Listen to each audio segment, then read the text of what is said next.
Greetings. Now, the Xbox showcase happened last weekend, and I want to talk about sort of the notable games that I saw that I sort of am hyped for. And to start off, I want to talk about Clockwork Revolution. Now, Clockwork Revolution seems to be a first person steampunk like game. And it seems like you're gonna have like a lot of dialogue trees. There's gonna be the game's gonna be dialogue driven, so seems like you'll have a lot of player choice in that. You create a player, and you're in this sort of world where there's a lot of automated robots oppressing like the citizens of wherever they're in this sort of city, urban, steampunk like place. And you have and the people that control the people in that city can control time, but you also have some type of relic that lets you control time. So the combat is sort of time based or power based. It looks like a BioShock, to be exact, BioShock Infinite. That gives me the most vibes in comparison to some other games. So this game looks sort of graphically, I don't really like how it looks. It doesn't look bad, but it doesn't look great. It sort of looks mid. Sort of looks like a game from that time, like BioShock Infinite. But I think this game could be a solid entry, or maybe a solid entry to flop. I don't think it will be a great game. Doesn't look like a fantastic game unless the story trees and the storyline is pretty, gripping, pretty captivating. It looks like it's gonna take a very humorous approach. The showcase trailer sort of opened up with these silly little robots talking and yelling and stuff, but yeah, that's Clockwork Revolution. I think that would be a solid to maybe a flop game. I am interested to try it out on Game Pass when it comes to that. Most of all of these games, I believe, are coming to Game Pass. I don't think Xbox will have a showing that none of the games will drop on Game Pass day one. So now the Outer Worlds 2 is sort of the big game on this showcase. They had a big developer breakdown after the showcase was ended, but Outer Worlds 2 is getting hyped up as a real true spiritual successor to Fallout New Vegas. I'm trying to remember if the first one was supposed to be like that, but the first one came out and it was a solid game. I played it a little bit. I didn't really play through it all, but Outer Worlds 2 looks like it will be ramping it up times 1,000, and I'm here for it. I think that this game will put Outer Worlds on the map for sure. That's how it feels. Sort of the elements, a lot of the skills. It seems like you'll have a lot of variety, and there will be a lot of cool weaponry to use. This game is sort of a Fallout-like RPG, first-person RPG set in like these planets, and I believe that it's like a big capitalism, like government control capitalistic, narratively. You have these companies and you have these people sort of at the bottom working, and there's people like going against that or whatnot. So yeah, this game looks very interesting and intriguing, and maybe I'll play through this one when it comes out, but I may give an update since this game is sort of like the big Xbox showcase game. I'll probably do an update when the game comes out and how people are receiving it. But yeah, it looks solid. Now, the next notable game that I want to talk about is a game called Fate's End. Now, Fate's End looked like a action 2D platformer side scroller game with beautiful graphics. If I were to say, it looks 2D animation graphics looks great. It looks like Expedition 33, not Expedition 33. What's the other 33 game? Immortal 33, I think that's the game. I can't really think a bit about it, but it looks like that game. And it has like this card system that looks also interesting. I don't know how that's gonna play into the game. If I think the cards are like the people that you slay or something, and you get to use their abilities or whatnot. But yeah, the action looks sort of fast paced, and a lot of maybe countering, dashing around, and yeah, this game just looks beautiful. I don't remember the last time I played through a good action 2D side scroller game, but maybe when this comes out, this will be one that I pick up and start playing through. Now, this is one of the bigger games that I was interested in when I watched the showcase, and it's Chronos. Now, this game it's a horror game. It's a sort of survival horror game. It looks like a Resident Evil like, so it's a third-person survival horror game set in this sort of surreal, it's not like a fantasy world. It looks like a spirit world of the real world. Like, it looks like a fake world of like something. It looks like our world is like being taken over by something like demonic or flesh-like. And the characters that you play in this game, it looks like astronauts with these big helmets, but they have like the slit in the middle of it, looking very provocative. And it looks like a mix of Resident Evil and Dead Space, which Dead Space is one of my favorite series. And it also features a stomp like in Dead Space. So actively, you may be able to stomp in Dead Space, like in Dead Space in this game, but the shooting sort of looks kind of average or dull. It looks like you're shooting like a regular like Resident Evil boss or a Resident Evil infected whatever virus, TVP virus they have going on. But yeah, this is probably one of my most anticipated games on this showcase because of the parallels of Dead Space and Resident Evil.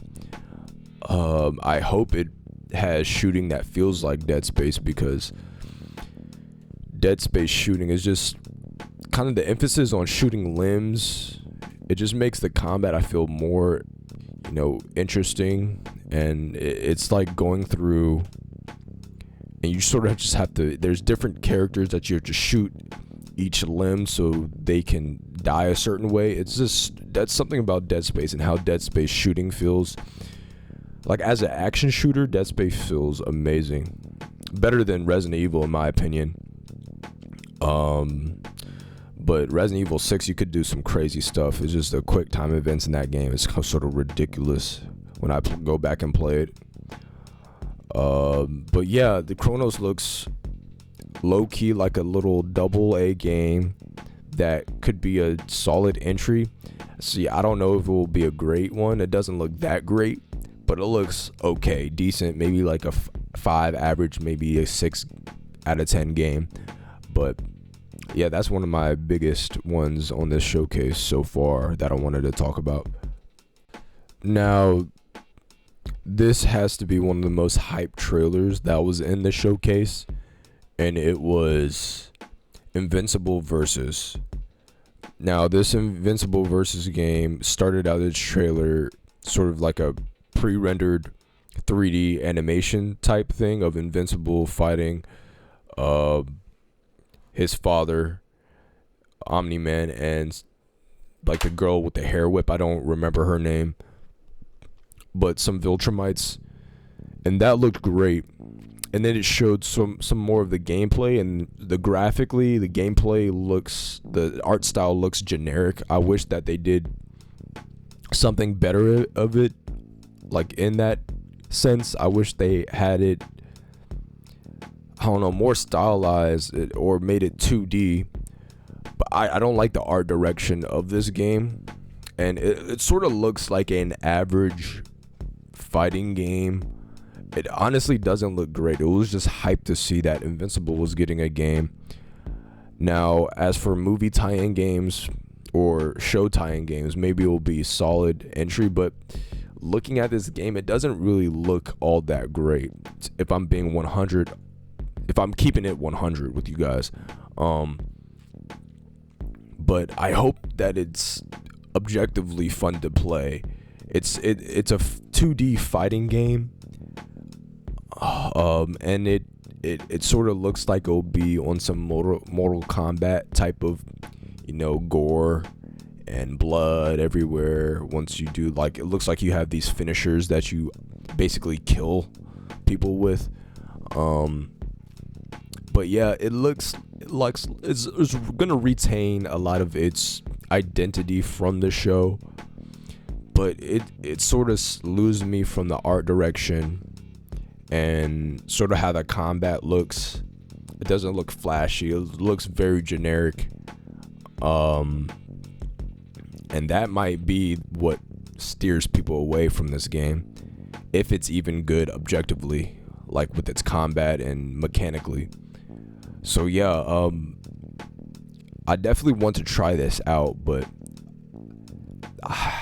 there's something about how it just looks bland. Now, this is another one of my biggest, I have two of the biggest, more hype. I was most hype about seeing this and looking forward to this. I have big anticipation after seeing the trailer of Chronos and this game called Muddang. I think I'm saying that right, Muddang. This looks like let me start. It's a Korean made game, so I think it's set in Korea, and there'll be voice dubbing. And it looks like a Hideo Kojima game. It looks like a Metal Gear Solid game with its stylistic sort of high-tech militaristic feel, along with sort of like a out of this world fantasy, or people have like these weird powers and ability. It looks very this is the most interesting looking game, I think, on this whole showcase, and it's giving me Solid Snake vibes. Like, I'm about to go sneak around and take out these guys and see something crazy in the next corner, like a guy flying, he's a vampire crawling around the ceiling or something, and I have to take him out. So this game looks very fun, and I am looking forward to this game probably the most out of this showcase. Now, this was one of the biggest reveals, I think, of the Xbox showcase. It definitely wasn't the last reveal that I thought was going to be the biggest reveal at the end of the showcase, but this for me was crazy to see. Super Meat Boy is getting a sequel in 2025. Super Meat Boy is getting a sequel in 2025. This is real. Super Meat Boy was sort of a cult classic in the Xbox Live Arcade days on the 360. And even though I never played the game, but I was hip to how much of a smash hit it was, as being sort of a cult classic, I think, at the time. But now we're getting a Super Meat Boy 3D.